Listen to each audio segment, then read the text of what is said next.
Yo, what's going on, you guys? Today we're going to be talking a little about each class and what class should you pick going forward in LaTale. My genuine answer, just to go ahead and be straightforward with it, is to pick whatever you like. Honestly, every single class is awesome in this game. It's just a matter of what your style is. A lot of these classes have very different play styles. Almost none of them match together, so it's not like you're going to get two classes and they're going to play the same. They may play somewhat similar, but they do on the underside have a lot of different effects and different ways that make them different from how they play. So let's go ahead and let's kind of just get into the video. Really, we're going to be talking about the awakened version of every class. I'm not talking about the class from a base standpoint. I feel like the time for that content has kind of passed. I will probably go back and make a video about it, but right now I think that really a lot of people are wondering, what class should I play that's awakened? Let's just be honest. Let's just go ahead and throw this out there. Warriors are great and always have been great. Both classes, Blade Master and Hero, are amazing. No matter which one you pick, no matter what class or what weapon you go with Hero, Spear, or Two-Handed, they're both amazing. Blade Master is literally one of the top EXP classes, and it's very good damage-wise. I think it's like top 10 in dungeons right now too. Very, very good class. It's a little bit more on the flight side and kiting side. I'm very mobile. As for where Hero Spear specifically has a lot of AoE, and with Two-Handed it has a lot of DOT, which is like damage over time that's kind of like spread out throughout the map. Pretty much you just have a burst that you just constantly keep using, and that's what makes up pretty much about 75% of your DPS. It's really nice. I love all these classes. As far as the best from the Warriors right now, I would probably have to give it to Blade Master. Blade Master in itself right now has always been a super popular class, and they've been upgrading it tremendously throughout these new updates, and even with this recent update with Fractures in Time, it also has just gotten a new buff. Definitely a class to look into for sure. Let's go with the Knights next. With Saviour, they have two weapons, which are a blunt and a sword. It's a one-handed sword and shield, or a mace and a shield. The mace and shield got a nerf this patch. Unfortunately, the grind, the spin to win, is totally over, guys. Unfortunately, for those of you guys who have funded and invested into the class thinking that it was going to be spin to win forever, which me, in my personal opinion, I think it should have stayed that way, but for those of you guys who are unaware, this class pretty much was the spin to win class. Unfortunately, it got a nerf this patch. So unfortunately, it's one of those things where it pretty much just got a nerf on both sides, to the point where it's like playing a totally different class. But due to that, they also had increased or really decreased all of their cooldowns to the point where a lot of their other skills are very skill linkable now, so you don't have to ride on the spin to win. Next up, we got Sefirot. I think is also pretty badass. It's a little bit middle of the road. I'd say it's on the upper side of the middle of the road, so it's probably about a ranking 7 or 8 as far as like rating out of 10. It's a very good class, very mobile. It has a very high skill gap. Unfortunately, it's always been like that. It's one of those classes that are a bit tricky to play, but once you get your hands on it, you'll definitely realize that it's also very, very cool. High mobility, you can literally fly from one end to another of the map. You don't ever have to run around the map to get up somewhere. You literally have enough skills to jump all the way to the top of the map. Always really cool to see. Now on to one-handed Saviour. Unfortunately, this class has always gotten a D when it came to class balancing. Even now, it's better, but it's still not up to par or even comparable to Sefirot or Mace. Unfortunately, a lot of people put this class still on the bottom side. I think that's kind of wild too. Next up, we've got the mages. We've got Archmage and Popstar. Archmage, unfortunately, I haven't seen a lot of Archmages, but to be honest, the ones that I have seen are actually very powerful. So I think that it's just a case of one of those things where it's just not played a lot because it's been outplayed. A lot of people don't like playing wizards in these kind of games, and you know, they just kind of want to reach for other options, especially when you have a good option like Popstar here. Popstar is honestly one of those classes that are just great. It does a lot of DPS, it's a support class, and it's now got better mobility. It's literally all around just the best mage in general in my eyes right now. A lot of people will definitely pick Popstar over Archmage. but I think Archmage overall might just be a bit stronger than Popstar, but Popstar definitely will take the cake. Next up, we've got Windstalker and DF. Windstalker is a class that has 3 sub weapons. It's got the dagger, it's got the bow, and it's got the crossbow. Really, I don't even know what to say about these classes because I know that bow had literally went from being one of the best classes in season 2 to literally being one of the bottom classes now. Same with crossbow. Crossbow was always kind of at the bottom. Recently, I think that its rank has definitely gone up a lot. Same thing going with dagger, especially with a lot of the mobility changes and stuff that had happened to him recently. Definitely something that you would like to check out. Do I think there are any top DPS classes? Not exactly right now. But as far as DF goes, DF absolutely is probably a top 5 damage class right now. It's super good, high mobility. It's a little clunky. It's not really the greatest for doing EXP dungeons, but it's amazing otherwise. And all dungeons, it literally just stomps on enemies. It does incredible damage, has nice shields.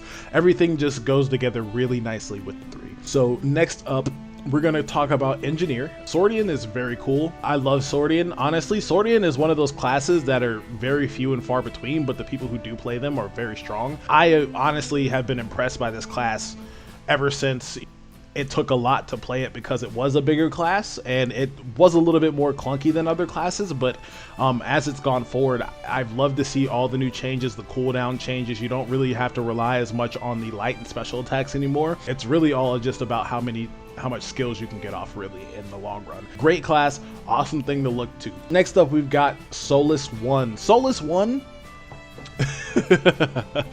Boy, let's talk about Solus 1 for a minute. So when this class first came out, it was literally broken. It was one of the best classes in the game.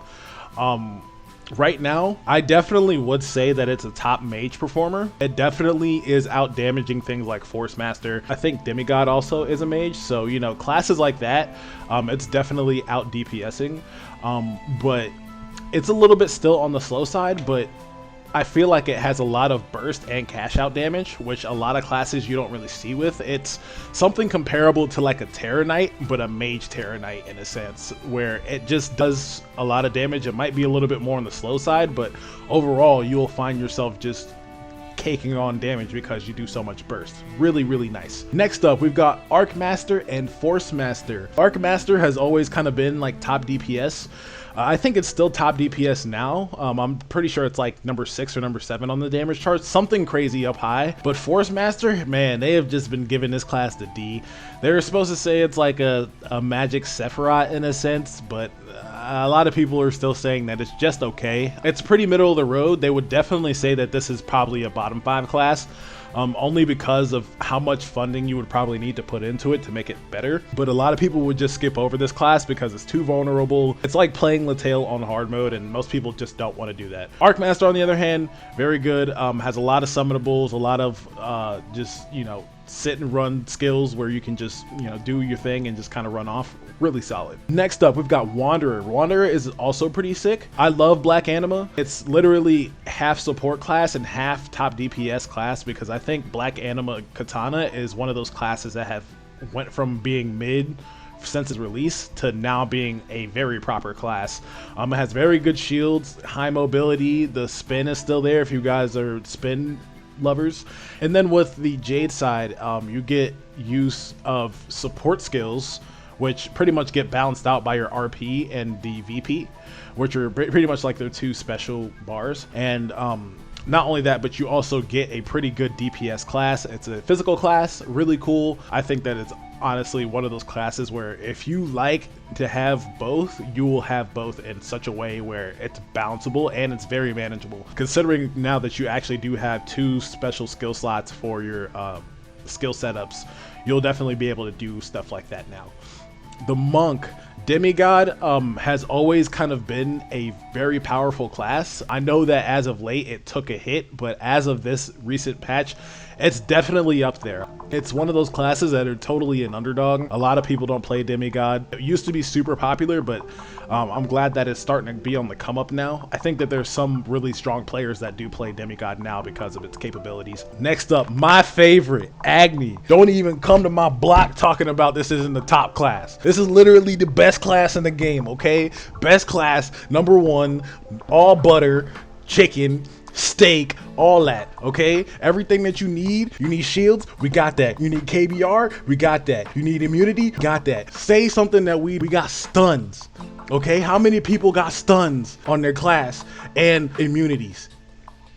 And then not only let's talk about that, but then we got the ARP shield, okay? ARP is a legend, all right? If you don't have an Agni, you're missing out.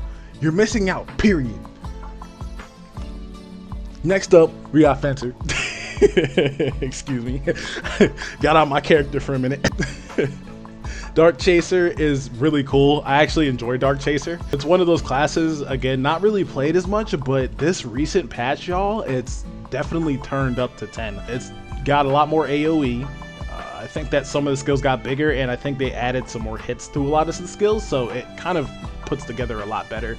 And I think that now the power burst is working a lot better too, so definitely something to go check out. Next up, we've got Lancer. Shadow Walker has always kind of been mid ever since release. I really do think that it's still kind of mid now. I'm not even gonna lie to you, I'm not even gonna waste the time on it.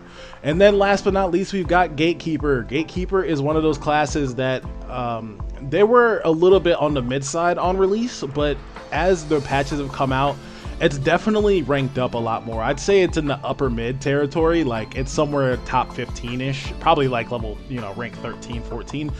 As far as going into dungeons and DPSing and stuff like that. Long stuns, has a lot of summons, really good for EXP because of the summons. It's pretty fast. Really solid class overall. I think that is very, very good. Next up, we're actually just going to stop the video here. Thank you guys for watching the video, and check out next week. Peace.